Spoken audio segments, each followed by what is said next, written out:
নমস্কার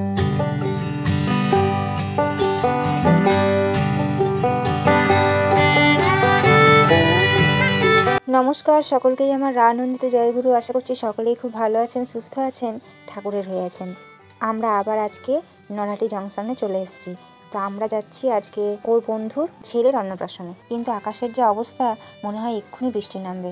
এদিকটায় আমরা বসেই ছিলাম, কিন্তু মেঘ দেখে আবার উঠে চলে এলাম ভেতরের দিকে। খুব জোরে বৃষ্টি পড়লে তো আটকানো যাবে না ছাতায়। বাবা আর মেয়ে অনেকদিন পর একসাথে বসে গল্প করছে। বৃষ্টি পড়তে শুরু করে দিয়েছে, এদিকে ট্রেনও ঢুকে গেছে প্ল্যাটফর্মে।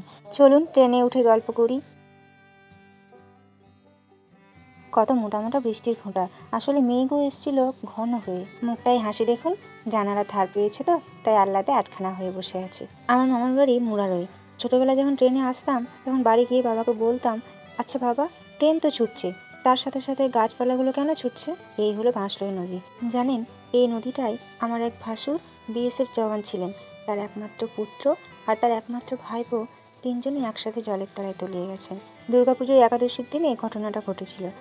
দুই ভাই মিলে স্নান করতে নেমেছে, আসতে দেরি হচ্ছে দেখে সে বিএসএফ দাদাটি ওদেরকে খুঁজতে যায়। তারপর তিনজনে একসাথে জলের তলায়।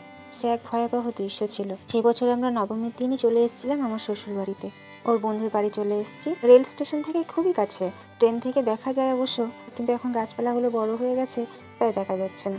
আয়োজন কিন্তু অনেক বড় সড়ো। চলুন এবার ভিতরে গিয়ে দেখি আর কি কি চমক আছে। কাকিমার সাথে প্রথমে দেখা করতেই কাকিমা বললেন আগে খেয়ে নিতে, আসলে অনেকটা দেরি হয়ে গেছে তো। কলা গাছটা দেখুন, এক কাঁধ কলা নিয়ে কীরকম কলাবের মতো দাঁড়িয়ে আছে, দেখতে কি ভালো লাগছে। ইনি হলেন ওর বন্ধুর শ্বশুরমশাই। কি সুন্দর বলুন তো, দুই ভাই মিলে একসাথে কাজ করছে। নাতির অন্নপ্রাশন বলে কথা, কাজ তো কোমর বেঁধেই করতে হবে, তাই না?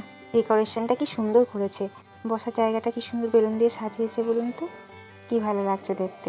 ওদের অন্নপ্রাশনটা একেবারেই অন্যরকম, আমাদের মতো এত সাদাসিধে নয়। বিয়ের মতো আয়োজন আর কত বিধি নিয়ম মেনে অন্নপ্রাশনটা হচ্ছে।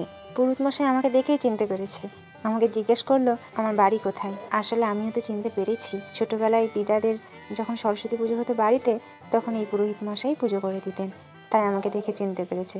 আসনটা দেখে ওর একটু বসতে ইচ্ছে করলো, তো বললো মা আমি একটু বসবো। বললাম বস। কত ব্যবস্থা দেখুন এই গরমে, চারিদিকে ফ্যান, স্ট্যান্ড ফ্যানগুলো লাগানো হয়েছে, আর এই কুলারটা লাগানো আছে সিংহাসনের ঠিক সামনে। বাচ্চাটার খুব শরীর খারাপ, দুদিন আগে থেকেই নাকি জ্বর সর্দি এসবে ভুগছে, কিন্তু এত ওর ধৈর্য আর এত শান্ত স্বভাবে যে এত কিছু করছে, সাজগোজ করছে এই গরমে, তবু কিন্তু চোখে কান্না নেই। দেখুন কি সুন্দর মায়া পড়া চোখ দুটো। এবারে যাবে ও ছাদনাতলায়, তার জন্যই প্রস্তুত হচ্ছে ওর দিদার কাছে। প্রস্তুত হয়ে আমাদের রাজকুমার চলে এসছে, ঠাকুরদার কোলে এখন বসে আছে সাজগোজ করে। কি সুন্দর লাগছে গাঁদা ফুলের পাগড়িটা আর মালাটা, কি ভালো লাগছে দেখতে। আর তাকাচ্ছে যখন তখন আরো ভালো লাগছে, ওর চোখ দুটো সত্যি খুব সুন্দর। আর এই হলো রাজপুত্রের বাবা আর মা, আর এই যে বাবার পাশে বসলো ওটা ঠাম্মি, আর ঠিক পাশেই হালকা পিঙ্ক কালারের শাড়ি পরে আছে ওর দিদা। কেমন লাফাচ্ছে দেখুন, এত যে শরীর খারাপ তবুও ওর কোনো হেলদোল নেই। এখন চলছে পিণ্ডদান, আর এবারে হবে মায়ের কোলে বসে গায়ে হলুদ। গায়ে হলুদ দিচ্ছে যারা দিদা বা ঠাম্মি হন তারাই। কি সুন্দর আয়নায় মুখ দেখছে দেখুন। আর এই হলো বাসর।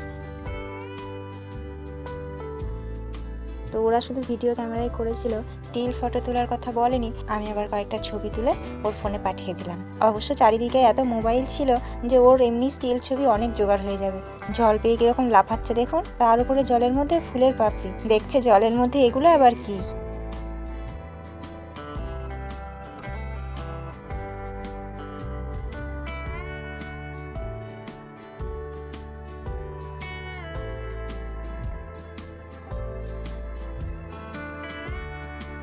ওদিকে সব বিধিগুলো প্রায় শেষের দিকে বলে আমরা একটু বড় মাদের বাড়ি এলাম। এই হলো ভিতরের বাগান। বড় মা বলতে আমার বড় শাশুড়ি মা। আসলে আমার শাশুড়ি মা আর ওই বড় শাশুড়ি মার দুই বোনের সাথে দুই ভাই বিয়ে হয়েছে, তাই আমরা বড় মা বলেই ডাকি। চলুন একবার বাইরেটা গিয়ে ঘুরে আসি। এই জায়গাটা একটা পাম্প ছিল, যে পাম্পটা খারাপ হয়ে গেছে, জল উঠছে না। আশেপাশের সব জায়গাগুলোতেই পাম্প বসিয়ে দেখেছে, কোথাও এক ফোঁটা জল নেই জানেন। আস্তে আস্তে যেন সব শুকিয়ে যাচ্ছে। সামনের এই যে ডোবাটা দেখছেন, এখানেও ডোবা হতে জল ছিল, সেটুকুও শুকিয়ে গেছে। এই গ্রামটার নাম হলো রতনপুর। আর ওই যে দেখছেন একটা ছোট্ট বাড়ি দূরে, ওইটা হলো রাজবাড়ি, রতনপুরের রাজবাড়ি। ওই জায়গাটা কেউ আর থাকে না, তাই বাড়িঘরগুলো কিরকম হয়ে গেছে, কিন্তু যারা দেখাশোনা করছে তারা ওই গাছপালাগুলো লাগিয়েছে। প্রত্যেক বছর ওই শীতের সময় পিকনিক করতে আসছে বাইরে থেকে। এখনই দুটো ছেলে ঢুকলো দেখলাম, ঢোকার তো রাস্তা নেই, গেটে তালা মারা আছে, তাই এই রডটা ধরে পাঁচিলের গায়ে উঠে ভেতরে ঢুকলো। আগের ভিডিওটা আপনাদের বলেছিলাম যে বাঁশলাই প্ল্যাটফর্মটা অনেক নিচু, রাস্তাটা কতটা নিচে দেখুন। এবার চলুন আমরা মেন অনুষ্ঠানে ফিরে যাই। এখানে এত সুন্দর সাজানো হয়েছে, ছাতা তিনটে দেখতে আমার দারুণ লাগছে। তার উপরে গাঁদা ফুলের মালা দিয়ে কি সুন্দর ডেকোরেশনটা বলুন। এখন চলছে মুখে ভাতের পর্ব। থালাটা কি সুন্দর করে সাজিয়েছে, পোলাওটা সাজিয়েছে, ভাত আর পোলাওটা একটা বাটির মধ্যে হাফ করে নিয়েছে, নিয়ে তখন ঢেলেছে বাটিটার সাইজে। কি ভালো লাগছে দেখতে সবটুকু। আর কোলে বসে আছে দেখুন ছোট্ট ছানাটা, কি সুন্দর লাগছে ওকে দেখতে। মনে হচ্ছে না হ্যাঁ ওরই বিয়ে।